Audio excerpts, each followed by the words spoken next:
joins us from talking about the Omar Mateen and his wife. Aaron, thanks for joining us here on the Big 550 KTRS.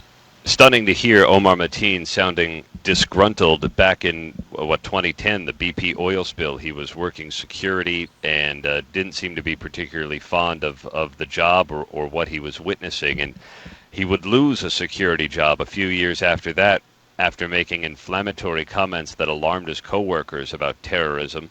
He would see his application to be a state trooper rejected. He would also endure some other disappointments and what his ex-wife described as a real struggle internally with his own identity. And that's just the kind of person who may have had emotional or behavioral problems going back early in his life, according to school records, who may not have been quite comfortable with who he was. Just the type of person that could be susceptible to ISIS propaganda designed to appeal to somebody like Omar Mateen. That's a great point, Aaron. Right, that's the classic lone wolf symptoms, and became radicalized, became isolated, became a disturbed. That's a great point. Let's talk about the timeline of the shooting. Do we know more? Was he at the club earlier that night, just sort of waiting for something to happen? Well, we're not quite sure. I know there's been things reported about where he was and what he was doing, but it seems as if at some point he came to Pulse, and whether that was to scope out the place or what, we're not sure.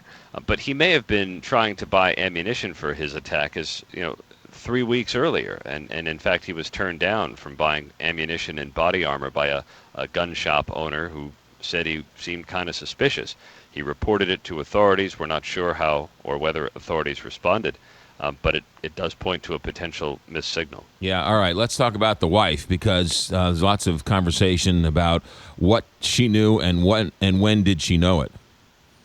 Well, that's what authorities are trying to determine, and if she had advanced knowledge or if she was somehow complicit, then there are a range of potential criminal charges she could face. She was not initially forthcoming, but then authorities applied a little pressure. Investigators showed her some surveillance video that she is in with her husband buying ammunition and said, honey, what's up with this? And that's when she started to answer questions. I don't think authorities are in any rush to charge her. They want to build the best case possible. And since they're talking about this as both an act of terror and as a hate crime, there's a whole universe of potential criminal charges they could consider. Yeah, do we know if she went with him at some point to stake out the club?